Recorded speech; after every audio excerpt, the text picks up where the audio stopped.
정말 필요한 쪽은 우리일까요? 미국일까요? 한국 대통령실에서 나온 이 한마디가 워싱턴을 완전히 얼어붙게 만들었습니다. 불과 며칠 전까지만 해도 트럼프는 당당했어요. 관세 협상을 마무리한 직후 만족하지 못한 그는 다시 한번 한국을 겨냥했죠. 그리고 예고 없이 터뜨린 두 번의 폭탄 선언. 한국의 방위비와 반도체를 건드린 겁니다. 전 세계가 또다시 한국이 고개를 숙일 거라고 예상했습니다. 바로 협상 테이블로 나올 거라고요. 하지만 한국의 반응은 완전히 달랐어요. 변명도 해명도 없었습니다. 대신 나온 건 완벽한 침묵이었죠. 도대체 한국은 무슨 근거로 이런 여유를 보일 수 있었을까요? 무엇이 미국을 오히려 당황하게 만든 걸까요? 이야기 시작하기 전에 좋아요와 구독 버튼 눌러주시면 감동 영상을 만드는데 큰 힘이 됩니다. 이 영상 이외에 다른 감동 사연이 궁금하시다면 제 유튜브 채널에 놀러오세요. 이전 이야기에 이어서 2부 지금 시작합니다. 텍사스 오스틴에서 파운드리 공장을 가동 중이었고 SK 하이닉스도 현지 생산 기반을 구축하고 있었습니다. 심지어 이번 관세 협상을 통해 대규모 투자 지원도 약속했죠. 더 중요한 건 이미 미국에서 만들어지는 제품들은 관세 적용 대상이 아니라는 점이었어요. 미국 내에서 생산되는 제품이니까 당연히 관세가 없는 거였죠. 이건 정말 중요한 포인트였습니다. 상무부의 한 고위 관계자가 비공개 브리핑에서 이렇게 말했어요. 이미 몇 년 전부터 한국 기업들은 미국 내 생산 기반을 갖추고 있어. 오히려 이번 관세 정책이 그들에게 유리할 수도 있어. 이 말을 듣고 저는 정말 놀랐습니다. 트럼프가 한국을 압박하려고 꺼낸 카드가 오히려 한국에게 유리하게 작용할 수도 있다는 뜻이었거든요. 이건 정말 예상치 못한 반전이었어요. 국가안보회의에서도 비슷한 평가가 나왔습니다. 한국은 이미 준비가 되어 있었다. 미국 내 현지 생산으로 관세 영향을 최소화할 수 있는 구조다. 이런 분석이 나온 거예요. 더욱 놀라운 건 한국이 MFN 지위를 가지고 있다는 점이었습니다. 최애국 대우를 받는 국가로서 추가적인 혜택도 받을 수 있다는 분석이 나왔어요. 이건 정말 아이러니한 상황이었습니다. 저는 이 모든 상황을 지켜보면서 한 가지 의문이 들었어요. 이게 정말 실수였을까?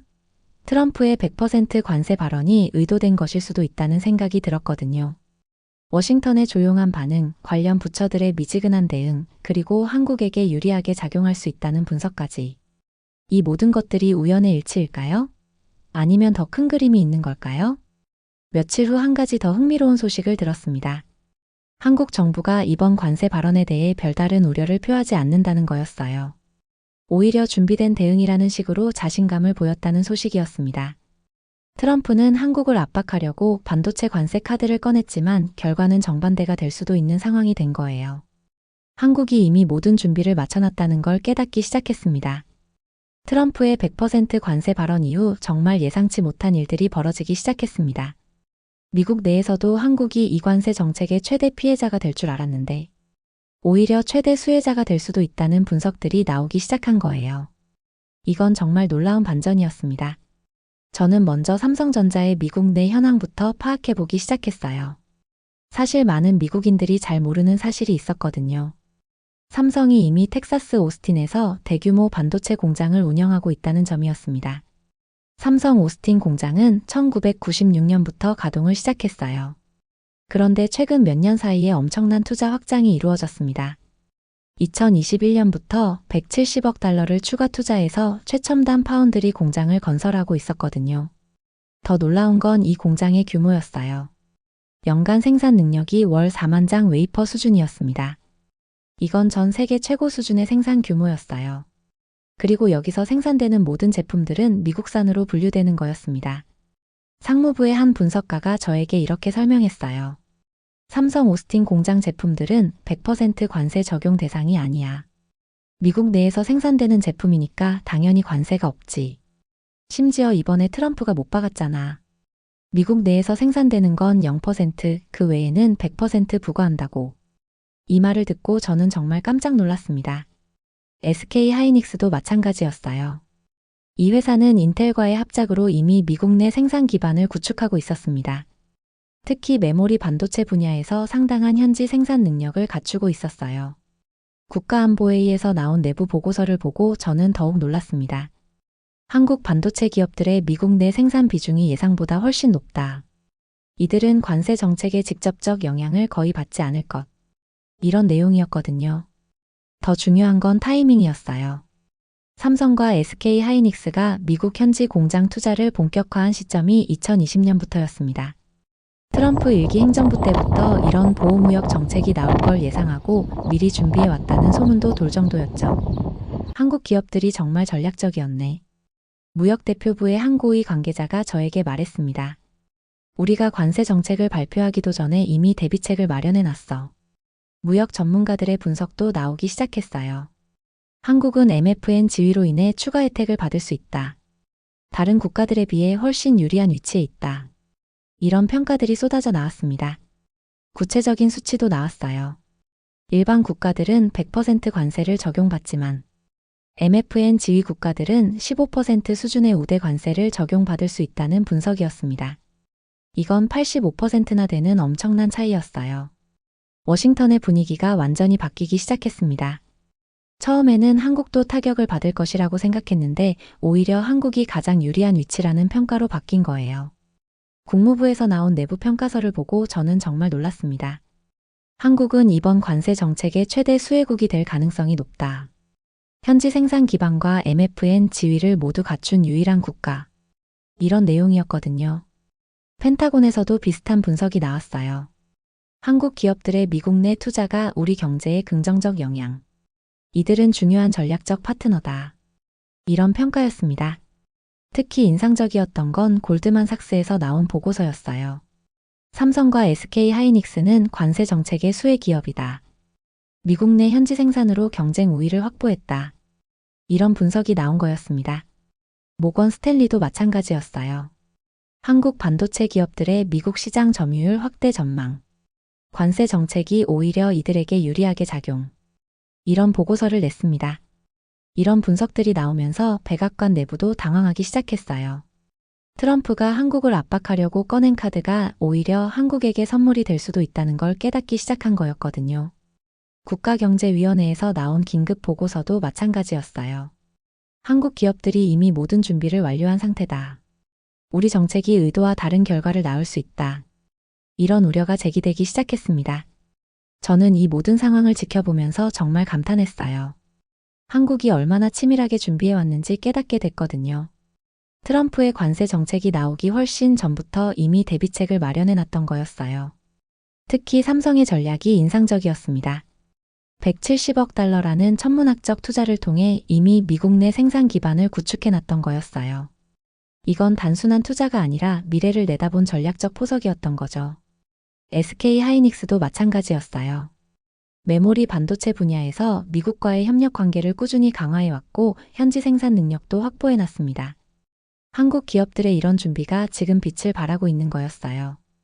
워싱턴의 한 정책 전문가가 저에게 이렇게 말했습니다. 한국은 정말 대단한 나라야. 감정적이지 않고 자신들의 강점이 뭔지 정확히 파악하고 미리 예측하고 준비해왔어. 이제 우리가 배워야 할 판이네. 이 말을 듣고 저는 정말 놀랐어요.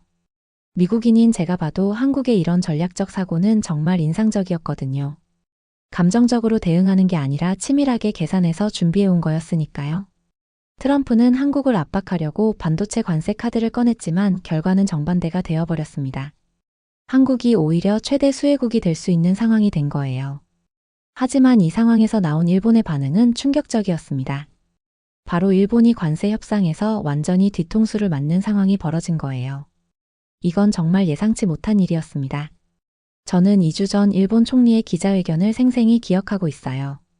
이시다 총리가 환한 웃음을 지으며 미국과 관세 협상이 성공적으로 타결됐다고 발표했던 순간 말이죠. 그때 그의 표정은 정말 만족스러워 보였어요. 상호 관세율 15%로 합의했다. 이시다 총리의 이 발언이 일본 전체를 기쁘게 만들었습니다. 일본 언론들도 성공적인 협상이라며 대대적으로 보도했어요. 정말 모든 게 순조로워 보였습니다.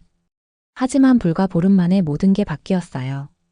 아키바 외무장관과 사이토 경제산업장관이 심상치 않은 표정으로 급히 미국행 전용기에 오르는 모습이 포착됐거든요. 이 장면을 보는 순간 저는 뭔가 큰 일이 벌어졌다는 걸 직감했어요. 문제의 핵심은 15% 관세율의 해석에 있었습니다. 일본 정부는 이렇게 이해하고 있었어요.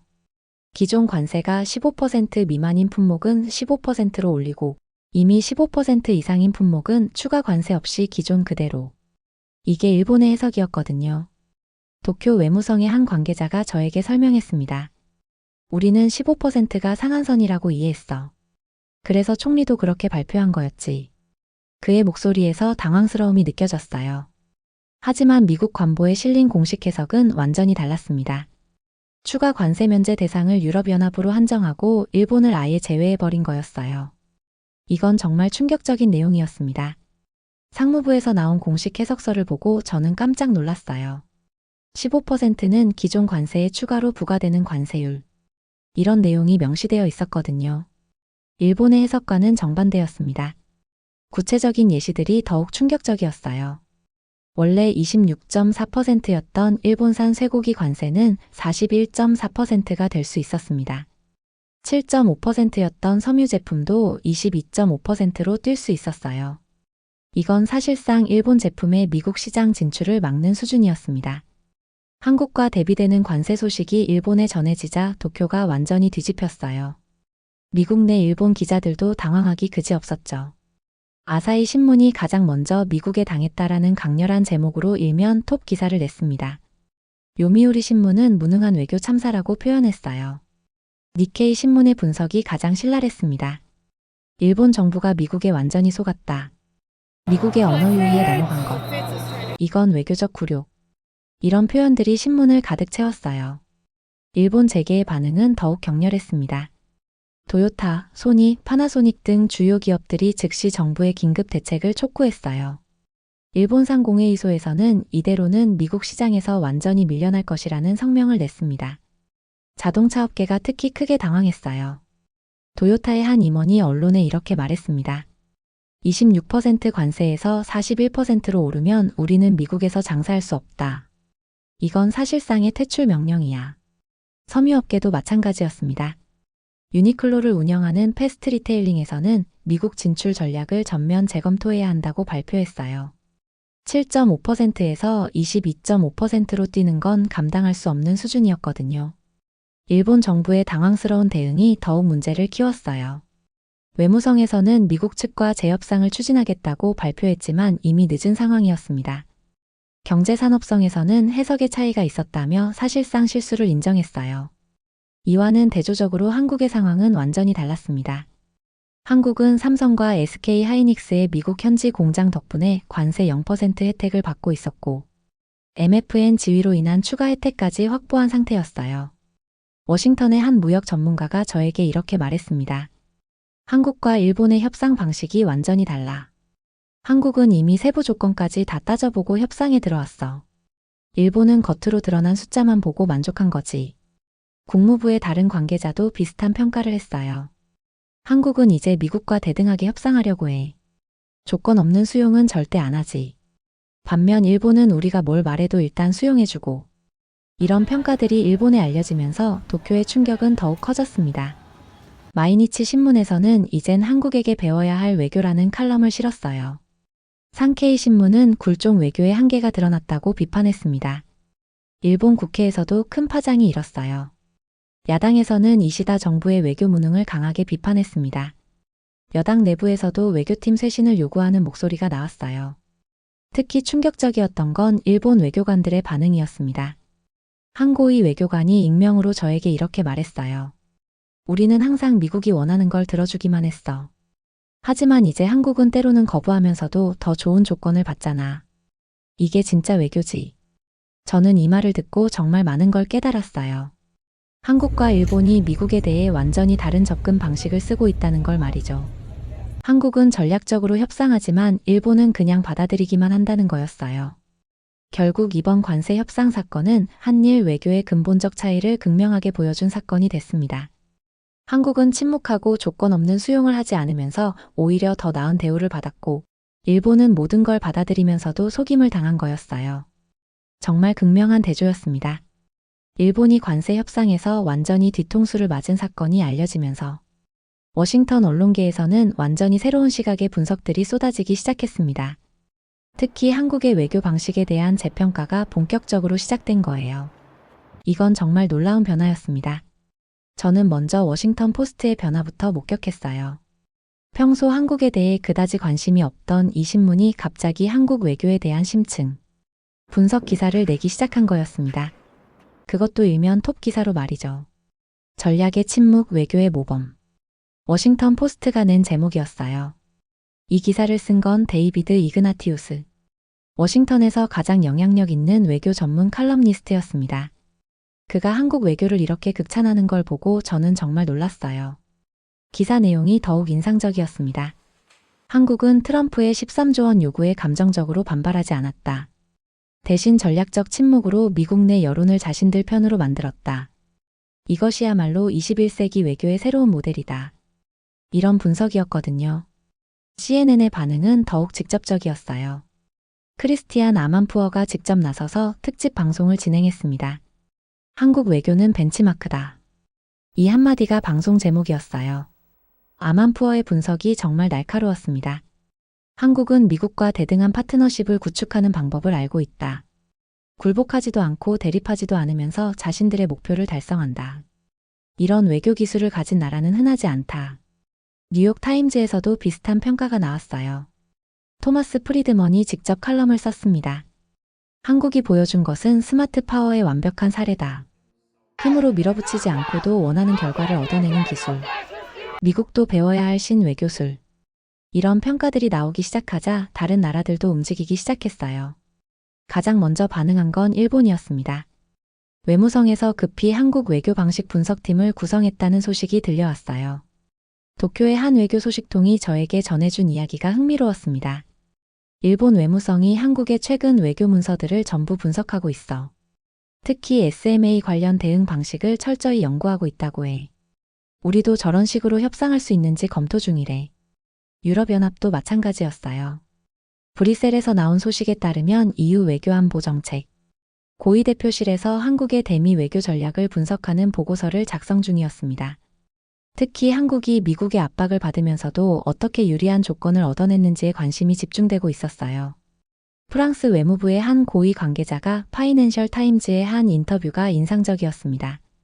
한국의 외교 방식은 정말 배울 점이 많다. 압박받을 때 어떻게 대응해야 하는지 보여주는 교과서 같은 사례다. EU도 미국과의 관계에서 참고할 만한 전략. 독일도 비슷한 반응을 보였어요. 베를린의 한 싱크탱크에서 한국식 외교 전략 분석 세미나를 열었다는 소식이 들려왔습니다. 독일 외무부 관계자들이 대거 참석했다고 하더라고요. 가장 놀라운 건 영국의 반응이었어요. 브렉시트 이후 새로운 외교 전략을 모색하고 있던 영국이 한국의 사례에 특별한 관심을 보이기 시작한 거였습니다. 런던 대학의 한 교수가 한국식 외교의 교훈이라는 연구 주제를 발표하기까지 했어요. 워싱턴의 싱크탱크들도 움직였습니다. 브루킹스 연구소에서 한국 외교의 새로운 패러다임 세미나를 개최했어요. 카네기 국제평화재단에서도 비슷한 주제로 연구 프로젝트를 시작했습니다. 헤리티지 재단의 한 연구원이 저에게 이렇게 말했어요. 솔직히 우리도 한국에서 배울 게 있다고 생각해. 강대국의 압박을 받으면서도 굴복하지 않는 방법. 이건 정말 고도의 외교 기술이야.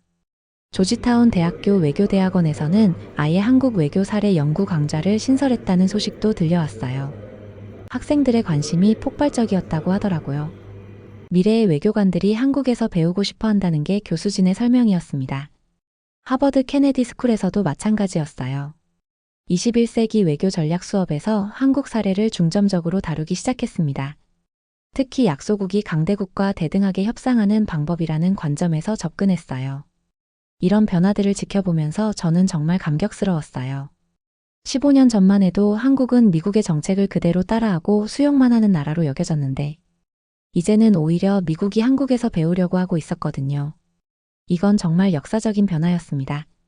특히 인상적이었던 건 젊은 외교관들의 반응이었어요. 국무부의 20대, 30대 직원들이 한국 외교 방식에 특별한 관심을 보이고 있었습니다.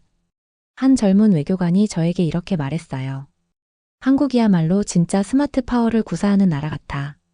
실질적으로 밀리지 않는 기술력과 외교적 위치를 가지고 있으니까 당당하게 말할 수 있는 거지. 심지어 펜타곤에서도 한국의 전략을 연구하기 시작했어요. 군사적 압박 없이도 원하는 결과를 얻어내는 방법. 이것이야말로 미래의 안보 전략. 이런 평가가 나왔습니다. 월스트리트 저널의 분석이 가장 핵심을 찔렀어요. 한국은 교과서를 받던 나라에서 교과서를 만드는 나라로 변했다. 이제 전 세계가 한국의 외교 전략을 공부하고 있다. 이것이 바로 K 전략의 힘이다. 저는 이 기사를 읽으면서 정말 많은 걸 생각하게 됐어요. 불과 몇십 년 전만 해도 한국은 미국의 원조를 받는 나라였는데, 이제는 미국이 한국에서 배우려고 하고 있었거든요. 그리고 이제 한국과 함께 가야만 하는 나라가 됐습니다.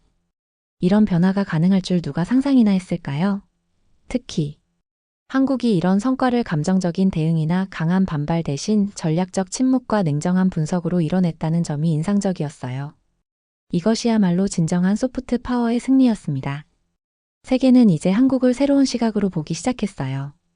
단순히 경제적 성공을 이룬 나라가 아니라 외교적으로도 배울 점이 많은 나라로 인정받게 된 거였습니다. 그리고 현재 워싱턴 내부에서 정말 놀라운 변화가 일어나기 시작했습니다. 한국에 대한 근본적인 인식 전환이 일어나고 있었던 거예요. 이건 단순한 정책 조정이 아니라 완전히 새로운 패러다임으로의 전환이었습니다.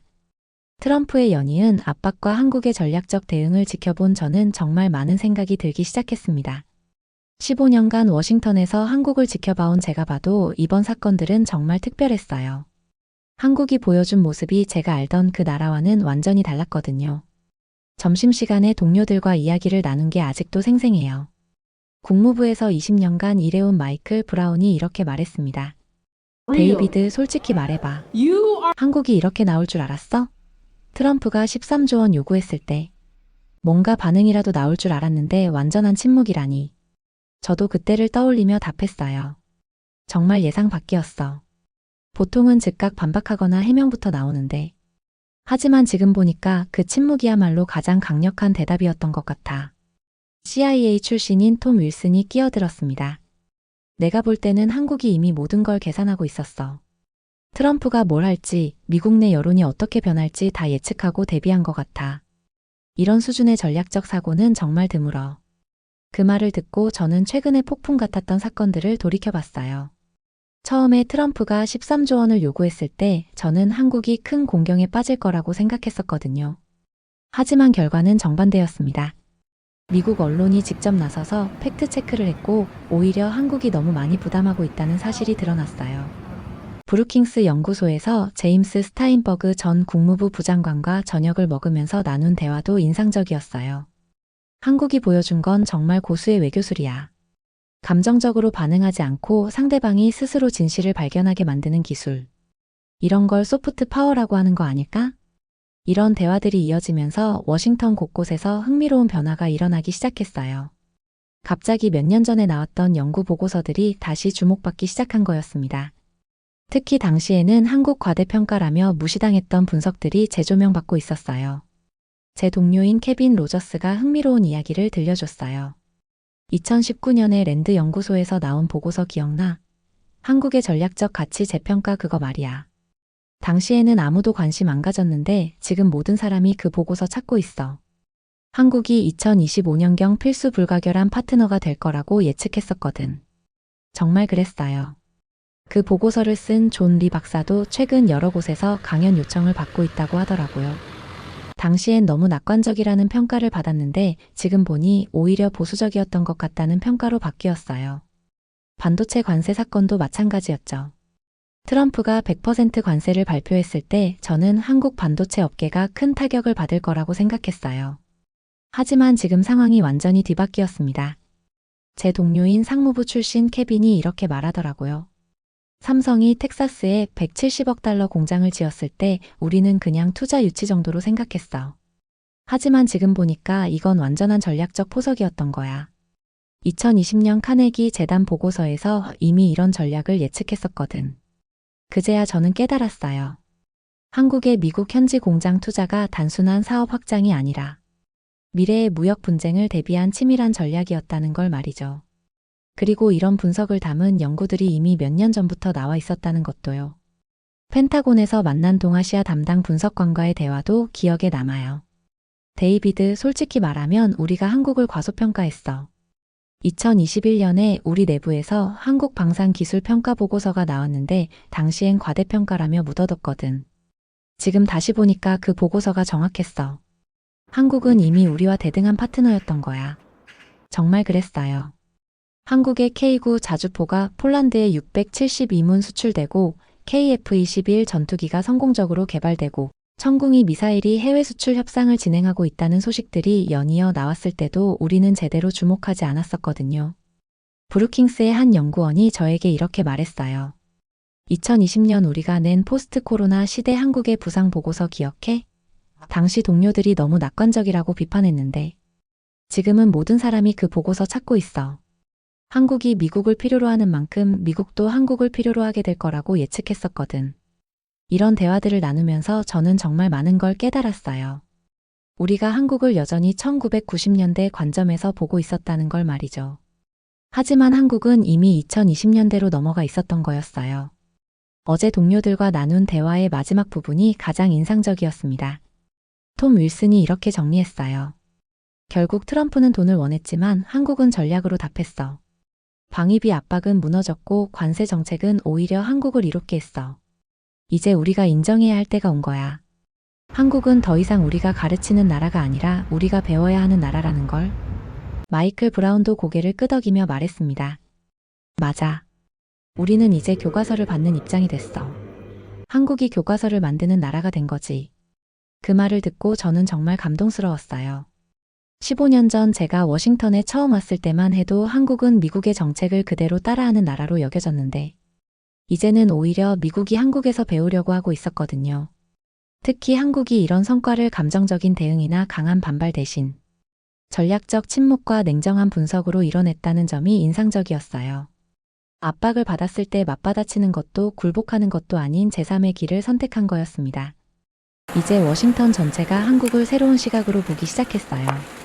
단순히 경제적 성공을 이룬 나라가 아니라 외교적으로도 전략적으로도 배울 점이 많은 나라로 인정받게 된 거였습니다.